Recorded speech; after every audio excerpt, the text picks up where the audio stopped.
ರೇವಣ್ಣ ಅವ್ರ ಮನೆಗೆ ಅವ್ರ ಕುಟುಂಬಕ್ಕೇನೋ ತೊಂದರೆ ಇದೆ ಅಂತ ಕೇರಳದಿಂದ ನಿಂಬೆ ಹಣ್ಣನ್ನು ಮಂತ್ರಿಸ್ಕೊಂಡು ತಗೊಂಬಂದಿದ್ರಂತೆ. ಅವ್ರನ್ನ ಬಿಟ್ಟಿಲ್ಲ, ಅದು ಬೇರೆ ಪ್ರಶ್ನೆ.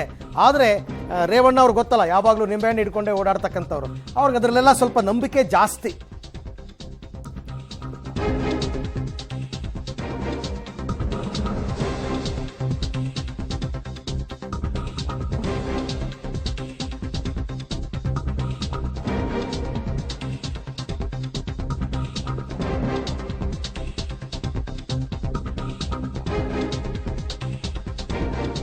ರೇವಣ್ಣ ಅವರಿಗೆ ಶತ್ರು ದೋಷ ಇದೆ, ಅದಕ್ಕೆ ಹೀಗೆಲ್ಲ ಆಗ್ತಿದೆ ಅಂತ ಬೆಂಗಳೂರಿನ ರೇವಣ್ಣ ನಿವಾಸಕ್ಕೆ ಕೇರಳದ ವಿಭೂತಿ ಮತ್ತು ನಿಂಬೆಹಣ್ಣು ತಂದ್ರಂತೆ. ಕೇರಳದಿಂದ ವಿಭೂತಿ ಮತ್ತು ಕೈದಾರವನ್ನು ವ್ಯಕ್ತಿಯೊಬ್ಬರು ತಂದಿದ್ದಾರೆ. ತ್ರಿಶೂರ್ನ ದುರ್ಗಾದೇವಿಗೆ ಪೂಜೆ ಸಲ್ಲಿಸಿ ವಿಭೂತಿಯನ್ನು ತಂದಿದ್ದೀವಿ, ಪ್ರಸಾದ ಕೊಡೋದಕ್ಕೆ ರೇವಣ್ಣ ಮನೆ ಬಂದ ವಿಜಯ್ ಅವರು ಹೇಳ್ತಾರೆ. ಆದರೆ ಭೇಟಿಗೆ ಅವಕಾಶ ಕೊಡದೆ ರೇವಣ್ಣ ಮನೆ ಸಿಬ್ಬಂದಿ ವಾಪಸ್ ಕಳಿಸಿದ್ದಾರೆ, ಅದು ಬೇರೆ ವಿಚಾರ.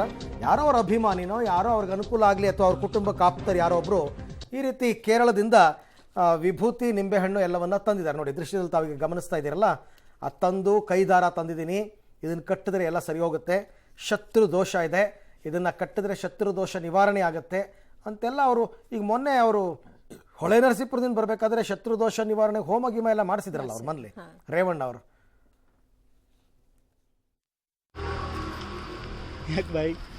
ಎಂತ ಕಡவுல ಪ್ರಸಾದ್ ಸ್ವಾಮಿ ಇದು ದುರ್ಗಾದೇವಿಯಾ? ಹಾಂ ಹಾಂ.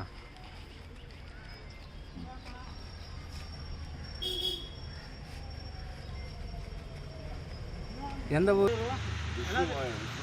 ವಿಶ್ವಮಾಯ ಹೆಂಗಿರ್ತದ ಕೊಯ್ಲು? ಹೊಸೂರ್ಲೆ ತಿರುಚೂರು. ಇಲ್ಲಿಗೆ ಯಾಕೆ ಬಂದಿರಿ? ಅವ್ರು ಹಿಂಗೆ. ಅದೇ ವ್ಯಕ್ತಿ ವಿಜಯ್ ಅಂತ ಅವ್ರ ಹೆಸರು, ಬಟ್ ಅವ್ರು ಕನ್ನಡ ಬರಲ್ಲ. ಆ ಕಡೆಯಿಂದ ಏನೋ ಕಳಿಸಿರ್ಬೋದು, ಗೊತ್ತಿಲ್ಲ, ದೇವಸ್ಥಾನದ ಕಡೆಯಿಂದ ಅವ್ರು ತಂದಿರೋದನ್ನೆಲ್ಲ ಅಲ್ಲಿ ಪಾಪ ತೋರಿಸಿದ್ದಾರೆ.